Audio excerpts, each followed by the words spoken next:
parameterisasi awan. Kayaknya udah ya.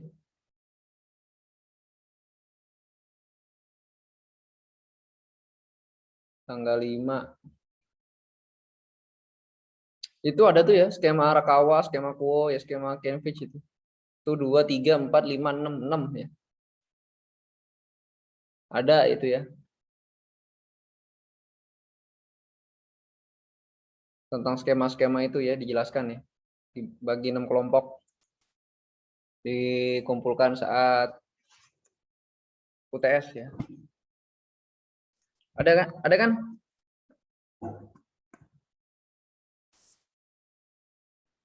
Siap, Yang ada, Pak. ini. Nah, itu ya. Itu kalian tandain sendiri tuh, bikin tugas tuh ya.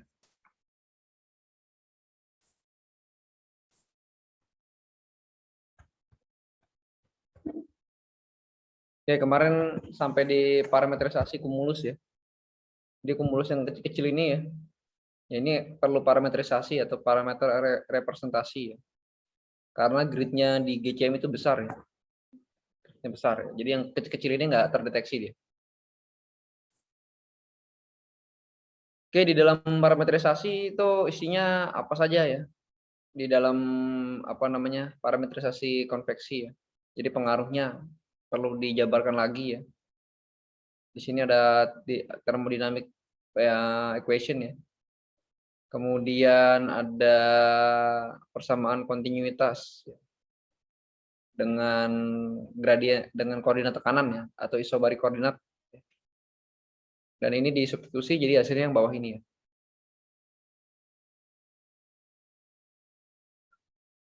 Oke, kemudian ini juga ya tentang bilangan Reynolds ya, Reynolds averaging ya. Di dalamnya ada kayak gitu ya, di dalam parameterisasi kumulus konveksi ya. Kemudian ini udah kemarin Kuo ya. Ya, ini ada skema cloud mass flux ya.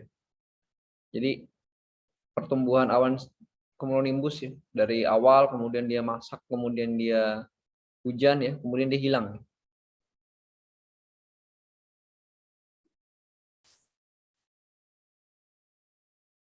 Ini adalah flux ya, massa ya. Jadi MC sama dengan min AC dikalikan dengan omega C.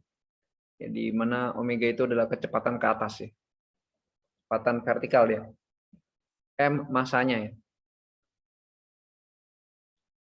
Kemudian apa lagi ya? Ini isinya persamaan-persamaan semua ya. Ada entrainment, ada detrainment yang tadi dicari ya ini ya. Apa artinya nih? Tadi berbagai macam skema-skema konvektif tadi ya. Yang dijadikan tugas itu ada istilah entrainment sama detrainment ya. Detrainment di atas, entrainment di bawah. Seperti di gambar mana ya? Ini ya. Detrainment, entrainment ya.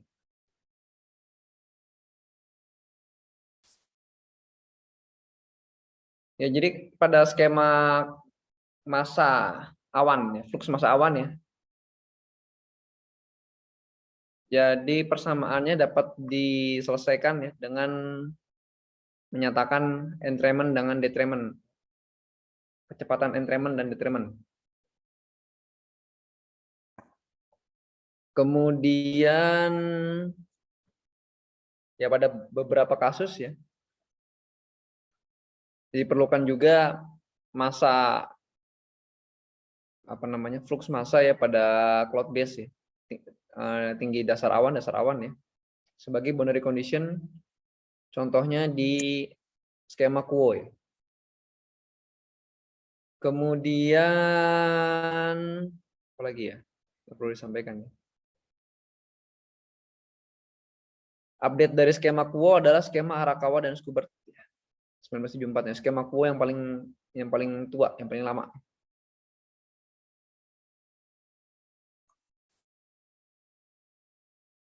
Ya, ini perbandingannya ya. Jadi yang antara mass flux, kemudian ada Kuo, kemudian Arakawa Schubert, kemudian ada adiabatic adjustment. Perbandingan hasil pemodelannya ya. Bentukan awannya kayak gini, bedanya kalau di running. Kemudian ya, jumlah awan ya dalam sebuah grid itu ya, itu harus berhubungan dengan yang lain ya, untuk memprediksi variabel iklim yang lain ya.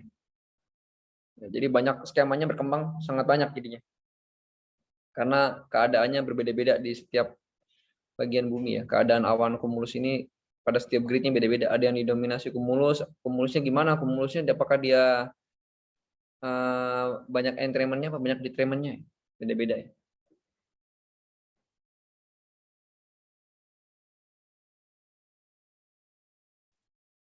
Ya apalagi hujan ya. Hasilnya kan hujan, berhubungan dengan hujan. Hujan itu ada hujan konvektif, hujan orografik. Apakah hujan dari front? Beda-beda. Jadi hujan yang dihasilkan itu bergantung pada skema kumulus yang dipakai. Hujannya apakah nanti menghasilkan hujannya yang kumulus apa gimana gitu. Jadi hujan dalam model itu beda-beda asalnya ya. Jadi nggak asal hujan aja gitu. Dari proses yang berbeda. Ada yang hujan ya pada high and mid level cloud ya. Jadi untuk awan-awan yang besar ya ada deep convection, ya, ada extratropical ya, dan frontal cirrus. Ya. Kemudian ada mid level cloud ya. Ini juga beda juga ya cara menghitungnya ya. Di dalamnya ada persamaan itu RH itu berbeda.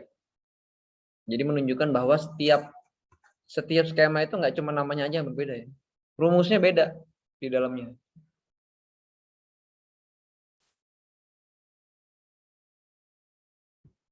Nah, pada model Hadley ya, ini skema daripada awan dan hujan ya, parametrisasinya ya. Air itu ya diasumsikan dalam bentuk vapor ya, dalam bentuk uap air ya. Atau bentuknya liquid cloud droplet ya. Jadi awan itu titik-titik air yang melayang-layang ya, atau kristal es ya. Atau titik-titik hujan. Bentuk-bentuk air yang ada di atmosfer seperti itu ya. Kemudian tujuan daripada large scale cloud and precipitation scheme adalah ya, tujuannya ya tujuan skema parameterisasi itu ya. Ya ada transfer ya. Transfer of water between these categories. Jadi perubahan ya. Dari tadi vapor kemudian ke liquid, kemudian ke droplet, kemudian ke kristal ya. Dan sebaliknya ya. Jadi harus menggambarkan itu ya. Kemudian penggambaran mengenai jatuhnya es dan hujan, titik-titik air hujan ya ke permukaan bumi ya. Modelnya harus mampu menggambarkan itu ya. Kalau nggak bisa nggambarin itu nggak jadi hujan nanti ya. Kemudian menghitung fraction ya, cloud fraction. Jadi jumlah awan dalam satu grid. Apakah dia tertutup awan sempurna atau separuhnya, apa seperempat, apa seperlapan. Dan juga proses-proses fisik awan ya. Kalian nggak dapat fisika awan jadi nggak bisa juga diterangkan ya. Terlalu rumit dan terlalu banyak. Kalau anak meteor dapat fisika awan. Jadi ada proses kondensasi ya, atau evaporasi. Kemudian deposisi, kemudian ada riming ya, riming beku ya, dia membeku. Ya. Kemudian ada melting ya. Ya. Jadi awan itu ya ada esnya di atas itu. Kan ada awan tinggi kemarin di observasi sinoptik kan ada awan tinggi cirrus tuh. Cirrus itu ya es. Ya. Kenapa esnya bisa melayang-layang? Ya di ketinggian bisa dia melayang-layang. Ya. Justru esnya itu ada di atas ya, nggak di bawah ya. Esnya ada di atas. Nah, suatu ketika dia sudah besar, sudah berat ya, melebihi gaya buoyancy-nya dia akan turun. Turun akan melting dia. Meteor aja lewat atmosfer terbakar ya. Apalagi es ya. Dia turun beberapa ratus meter dia akan melting ya. Nah, kalau sampai ada hujan es gimana? Hujan es berarti di atas itu sudah besar ya esnya. Sehingga pas turun itu ya di daerah tropis dia tidak melting ya. Enggak apa sih melting itu apa sih? Mencair ya? Enggak cair ya. Jadi batu. Berarti kalau di tropis ada hujan batu es ya. Berarti di antara kondisi lingkungannya dingin atau awannya sangat tinggi dan butiran esnya sangat besar. Ya. Kalau di daerah dingin nggak ada proses melting itu sedikit. Ya. sampai ke bawah jadi batu besar-besar. Sebesar kepalan tangan ya, paling besar. Bisa 1 bola basket jatuhnya ya, es itu ya. Berbentuk es ya, bukan salju. Kalau salju empuk jatuh nggak apa-apa ya. Es ini bola pejal padat ya. Kemudian evaporation of raindrops. Jadi ada hujan juga menguap ya. Hujan juga bisa menguap ya. Makanya kalian lihat ada awan udah mendung banget ya. Kayaknya udah nggak ada garis awannya lagi gitu, sudah nyatu dengan tanah, teman nggak hujan. Atau kita nyebutnya virga ya. Hujan yang tidak jatuh ke permukaan tanah. Kemudian ada sweep out ya, cloud droplet by raindrops ya. Jadi ada penggabungan titik-titik awan, titik air di awan karena hujan. Jadi hujannya makin besar ya. Collision ya, kemudian coalescence ya, mekanisme. Sama tadi ya, penggabungan titik air ya. Jadi hujan itu ya. Kemudian the fall downwards of ice particle and raindrops tadi. Jatuhnya air dan partikel es. Harus bisa begitu ya, menggambarkan itu ya. Parameterisasinya ya. Kalau enggak ya dia nggak bekerja. Jadi ini unified model ya, cloud microphysics scheme ya. Jadi ini model gabungan nih. Ya, sehingga menghasilkan hujan ya. Hujan itu ada yang fall in ya, ada yang fall out ya. Ada melting, capture, kemudian jadi berubah jadi vapor, evaporation, condensation ya, kemudian baliknya jadi liquid ya. Liquid ke ice jadi rhyming ya. Ini nama-namanya ya. Nama-namanya nih.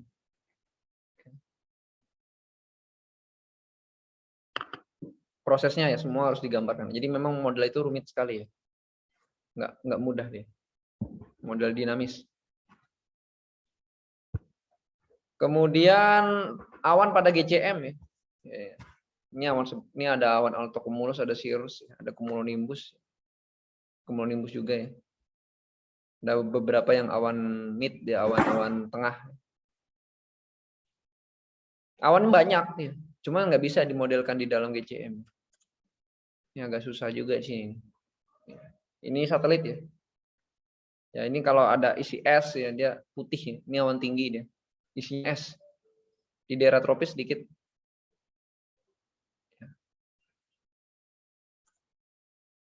Ini awan cirrus ya. Kalau di satelit masih bisa diidentifikasi. Ini ada deep convection ya. Awan-awan cumulonimbus ya. Ada di daerah tropis banyak ya. Jadi different cloud ya, involve different process. Jadi awan itu beda-beda karena prosesnya berbeda-beda. Ada terjadi di boundary layer, kemudian ada yang bentuknya awan stratiform, konvektif ya, kemudian berhubungan dengan mikrofisisnya ya. Ya, beda-beda. Di sini contohnya nih ada awan-awan rendah dia nggak ada hujan, awan tinggi ya, hujannya ada ya konvektif hujannya ya. Kemudian ada yang besar ini uniform rain ya.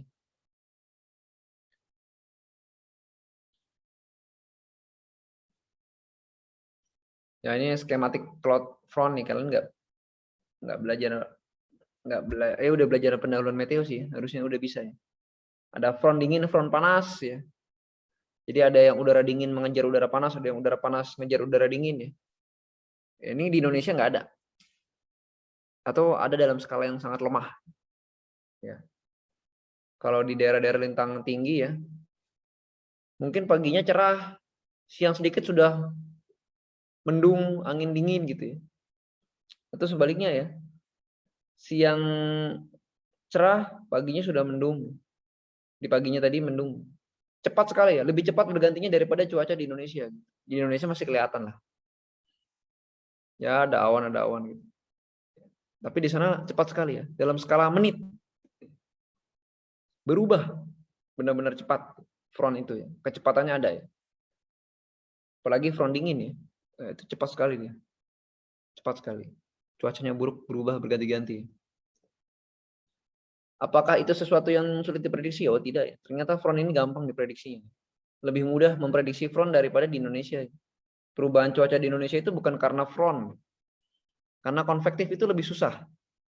Justru di daerah lintang tinggi, lintang sedang, katakanlah di mana di Eropa, Korea, Jepang, itu udah tahu mereka bahwa bentar lagi jam 3 ada sore, jam 3 sore ada front.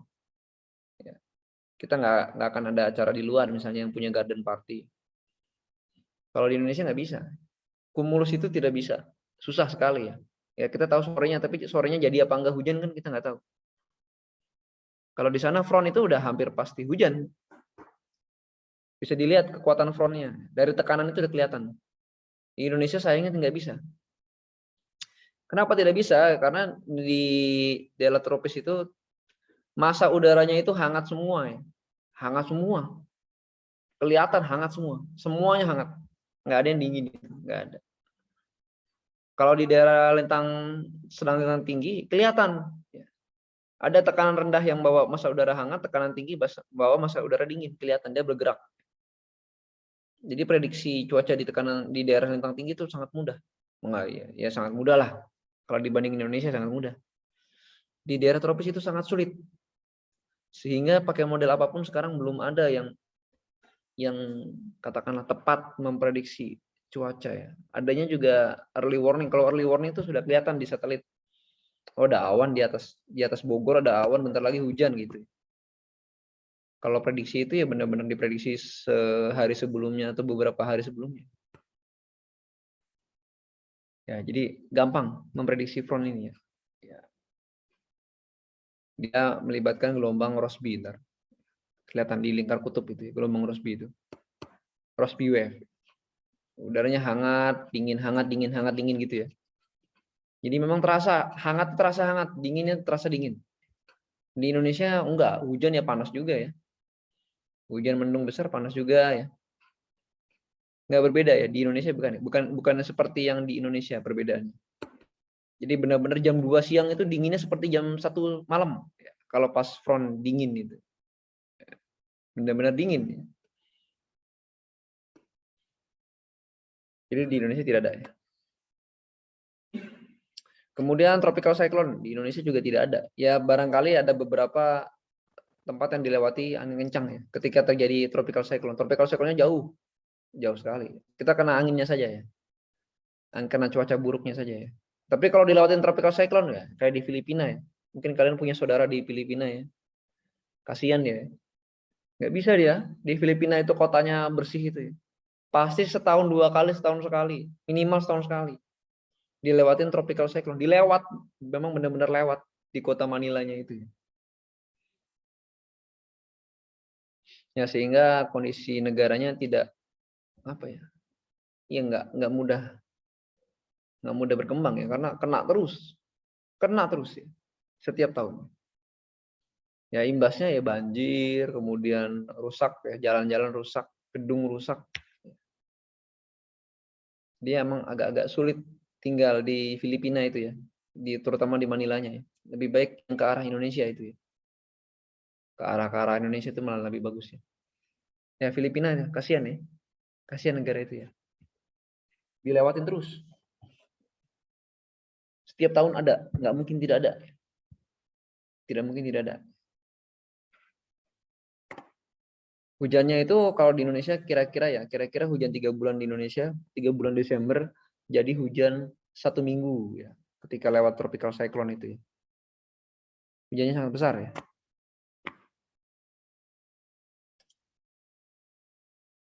Jadi problem-problem di GCM itu ya problemnya konveksi ini susah sekali ya. Susah ya. Jadi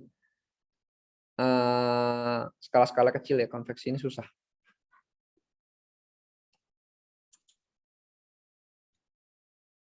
Ya itu contohnya ya.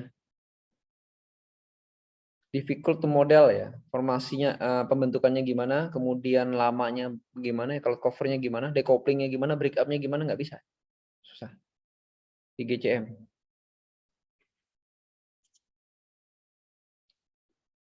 Kemudian karena kesulitan dan ketidakpastian dari penggambaran ya, pensimulasian ya, simulasi awan kumulus tadi ya, ya itu efeknya panjang sekali buat iklim. Ya karena berkaitan dengan radiasi ya, pemanasan laut, angin dan sebagainya ya.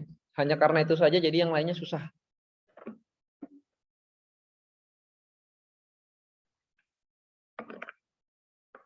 Jadi kalau banyak awan dia akan di bawahnya itu lebih dingin, Kalau awannya sedikit akan lebih panas ya. Gara-gara itu perbedaannya jadi banyak, jadi besar perbedaan kesalahannya, errornya jadi besar.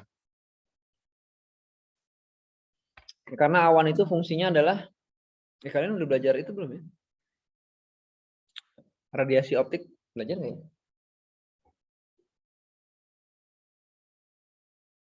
Udah belajar belum? Siap sudah, Radiasi. Pak. Siap sudah, Pak. Siap sudah. Sudah apa lagi? Udah belajar apa lagi belajar? Siap di semester yang lalu, Pak. Izin. Oh. Oke ya, jadi di radiasi ini kalau ini ada awan ya. Awan itu dia memantulkan gelombang pendek. Ya, tapi tidak semuanya ya. Berbagai ini memantulkan gelombang pendek. Oke, kemudian selain memantulkan gelombang pendek, ya, dia juga bisa memantulkan gelombang panjang juga. Ya. Gelombang panjang juga bisa dipantulkan. Jadi kalau malam hari, ya, kalau ketutup awan, dia akan lebih hangat. Kenapa ya? Karena proses dari pemantulan gelombang panjang itu. Makanya kalau kalian lihat di malam hari ada awan, ya, itu panas ya, udaranya ya. Kalau malam harinya itu cerah, udaranya cenderung dingin. Gitu ya. Itu karena awan itu dia memantulkan gelombang panjang dan pendek juga. Pendek kalau siang hari ya. Kalau siang hari di bawah awan enak, lebih sejuk. Tapi kalau malam hari di daerah itu tertutup awan ya dia akan jadi lebih panas.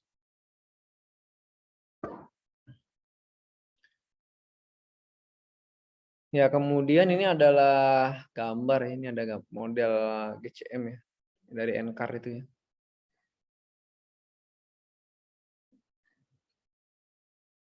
Ada perubahan di awan rendah ya. Dengan 2 kali CO2 ya, ini dimodelkan ya. Yang satu ini ada model 1 GFDL ya. Ini hasil apa namanya awannya lebih sedikit, yang ini lebih banyak ya. Jadi ada 2 model. Yang satu kalau kita double CO2 itu yang satu jadi sedikit awannya, yang satu jadi banyak.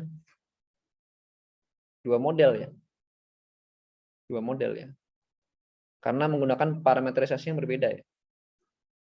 Nah, ini yang dimaksud dengan keadaan chaotic begini ya. Kalau kalian punya 9 model, masukin data ya, masukin persamaan ya, dengan parameter yang berbeda-beda ya. Tapi inisial datanya sama, maka hasilnya akan berbeda. Gitu ya. Maksudnya chaotic begitu ya. Beda sedikit aja di proses di dalamnya itu hasilnya beda. Ya, gitu ya. Misalnya apa ya? Apalagi ya? Kalian punya aplikasi nih ya, aplikasi.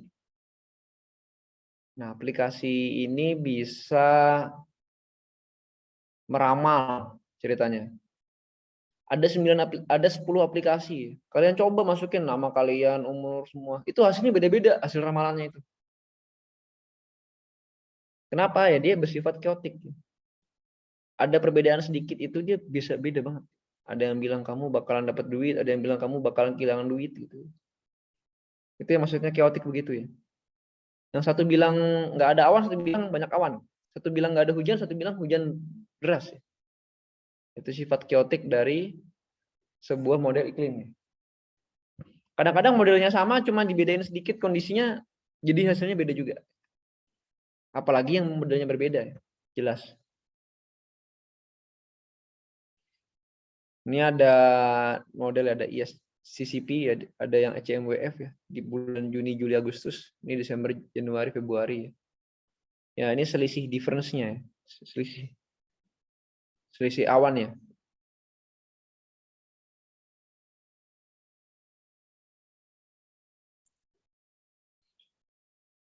Kemudian ini ada model dan ini adalah LIDAR ya. LIDAR itu ya deteksi ya, radar.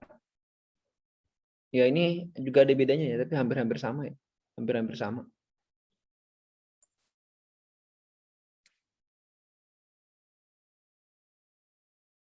Apalagi ya, ini gambar-gambar aja sih ya. Di WRF itu ada beberapa parameterisasi konvektif ya. Jadi parameterisasinya ada banyak. Ada konvektif, nanti ada radiasi short wave, long wave, kemudian ada banyak lagi ya. Ini yang baru konvektif aja ya. Ada KF ya. KF itu Cambridge ya, ini kecil tulisannya. Cambridge ya. Kemudian ada yang moisture convection ya. Kemudian ada yang RH ya. Kemudian ada BMJ ya. Base-Miller-Janjic ya. Kemudian ada Grell-Freitas ya. Arakawa, kemudian ada Grell 3D ya. Wah, banyak banget ya. Ya, beberapa sudah ditugaskan ya, beberapa. Ntar kalian cari tahu bedanya apa. Ini ya. Nah, beberapa ditugaskan kemarin. Ada nggak sih? Udah. Arakawa, oke. Kuo, ada. KF, ada. Bechtold, ada. Kemudian BMJ yang nggak ada. Zhang ada, oke.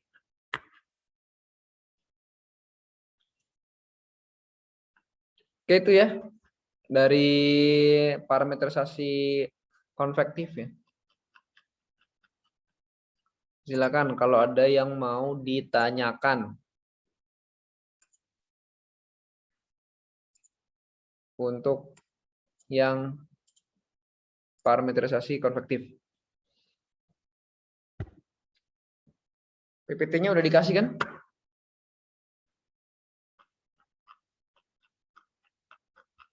Udah ya? Udah ya minggu lalu ya.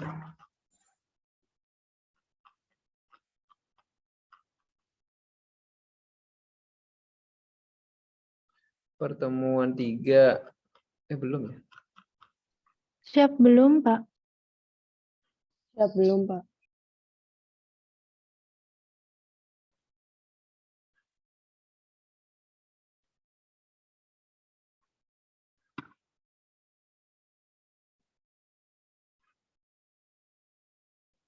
Oke, silakan. Kalau ada yang mau ditanyakan.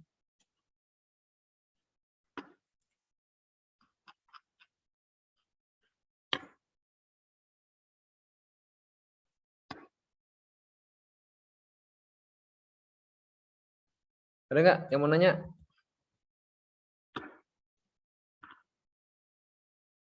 Masa nggak ada ntar di ujian bingung nanyanya di ujian.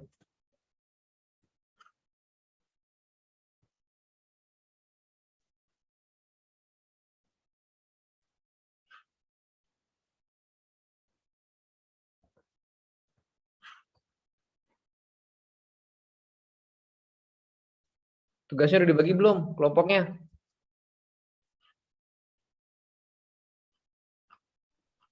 Siapa Pak, untuk sedang kelompoknya dibagi. belum, Pak? Ya jangan lupa ya dikerjakan, dikumpulkan saat UTS ya. Itu UTS itu udah banyak tuh tugasnya tuh ya. Kan saya ngajar berapa SKS di kelas ini, 10 SKS kan? 5 ya? 5 apa 10 ya? 8 ya? 8 apa 10? 10. Oke, kalau nggak ada dilanjut aja tugasnya ya. Ya, dicari. Ya, skemanya beberapa ada di sini, beberapa nggak ada di sini namanya. Ya, ada yang BMJ itu nggak di sini. Sini. Kalau yang mau mengeksplor WRF-nya boleh. Maksudnya ini di WRF bagaimana gitu. Akan hasilnya kayak apa. Contoh penelitiannya boleh kalau mau ditampilkan. Oke, itu aja. Kalau nggak ada yang tanya ya udah. Buat besok dipersiapkan itu ya. Mau ngambil kasus apa, daerah mana, tanggal berapa, jadi udah nggak bingung besok. Saat coba merunning modelnya. Tanggalnya tanggal Izin, Pak. berapa? Kenapa? Berarti sudah disiapkan datanya semuanya langsung, Pak? Ya datanya kan tinggal ngambil aja kan. Kan udah dikasih tahu cara ngambil datanya. Siap, sudah, Pak. Siap, terima kasih, Pak. Di daerah mana, kemudian tanggal berapa ya. Besok kita akan coba sampai membentukkan domain di WRF ya. Nah, nanti kemarin download datanya dulu ya. data misalnya kalian mau studi kasusnya dari tanggal 13, berarti 3 hari sebelumnya tanggal 10 di download kemarin tuh ya, yang ada bacaan download data R80 berapa gitu ya, data modelnya pakai komputernya nyala terus kok itu, tempatnya nyala terus, nggak pernah mati dia komputer itu ya. Kalian mau buka kapan aja bisa ya, di download ya, taruh aja di sebuah folder di download. Yang di download adalah yang F00 ya, F00-nya aja. F00 tapi dia 6 jam sekali. 00 F00 gitu. 06 F00, 18 F00 dan ketemu lagi 00 F00. Jadi ada 0, 6, 12, 18. Ya di download aja.